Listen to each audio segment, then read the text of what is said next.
Hey, welcome back to the shop.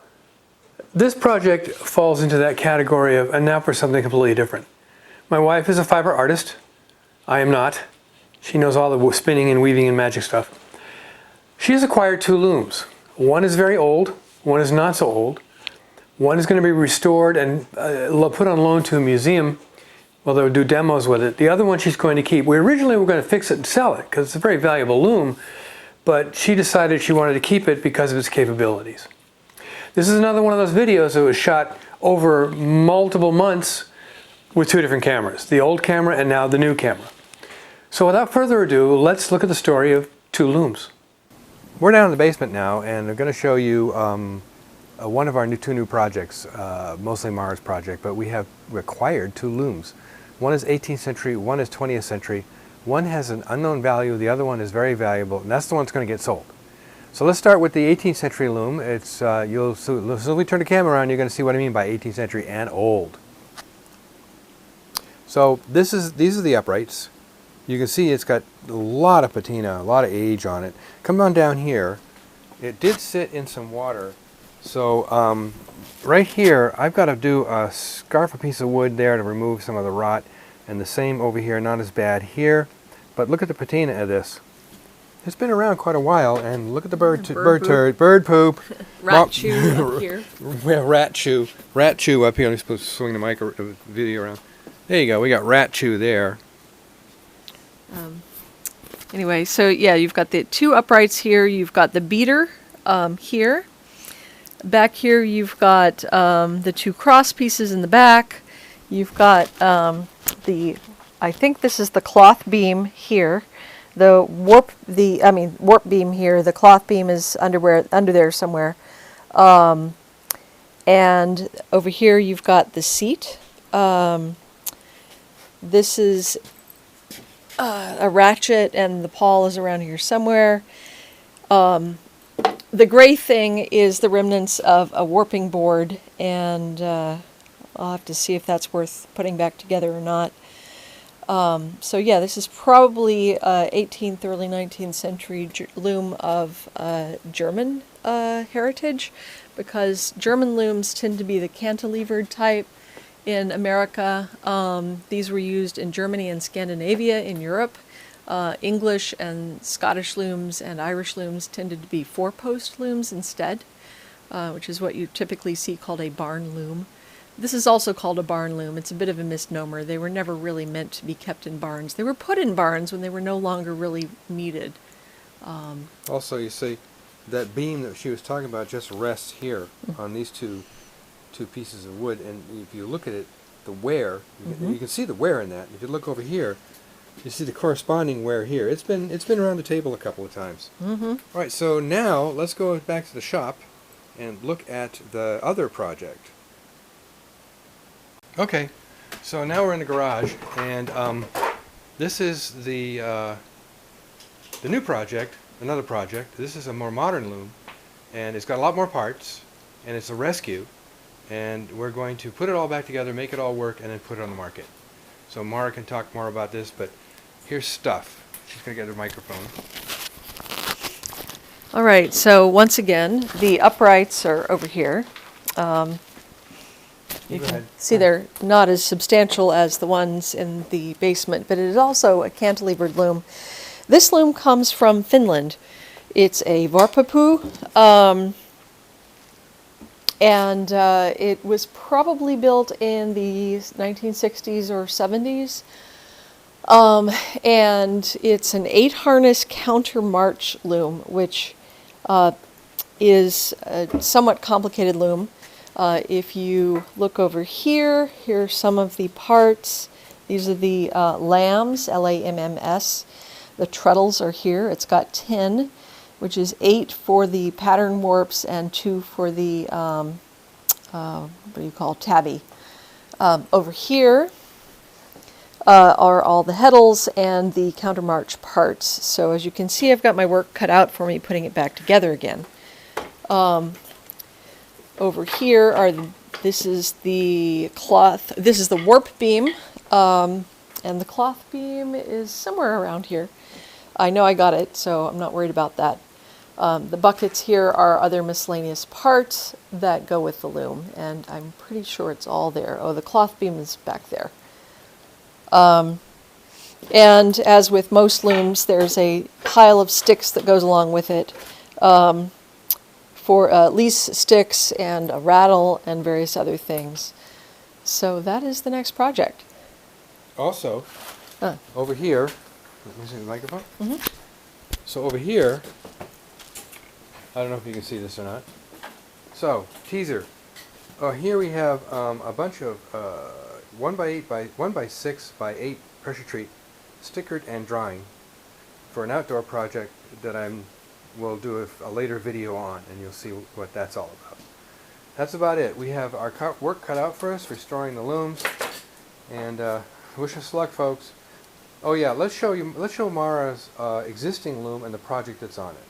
So here's the loom that we're going to sell. This is one of Mara's looms. She's had it for a while. You can see there's a project on it already. There's some tea towels that she was doing, and here you can see the warp and the weft. The warp going front to back, and the weft going side to side. And there's the beater. This is not a cantilever beater, obviously. I'll let Mara pick it up from there. Yeah, it's an underslung beater. This is a 4-harness counterbalance loom, and as you can see with the project there, it's got 6 treadles, 4 for the pattern and 2 for tabby. And then the project on the loom at the moment is dish towels and cotylene. It's a bit of a complex project because it's both a plaid and a fancy weave, German bird's eye from Davidson. And unfortunately, this has taken me way too long, and I need to finish it up because it is kind of one of these walking chewing gum, patting your head and rubbing your belly all at the same time kind of projects, because you have to keep track both of the plaid and the German bird's eye weave. But I have woven a set of dish towels on this in this pattern before, and this is my second run with this project, and I really like it, so I will finish it soon. Also, this is made of walnut? Cherry. Cherry. It's made of cherry, and unfortunately this camera is not doing the color of this wood justice. The oxidation that has happened on this wood has given it that wonderful old cherry glow. The camera, though, is unfortunately not getting that. So there's our projects, and there's our stuff for sale. This one's already taken. They have a customer in mind.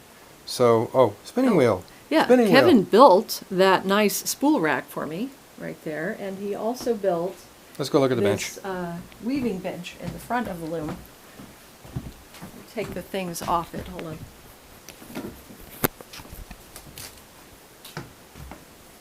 Now this weaving bench is not cherry. This is, believe it or not, it's leftover mahogany from a boat I built when I was at a boat shop.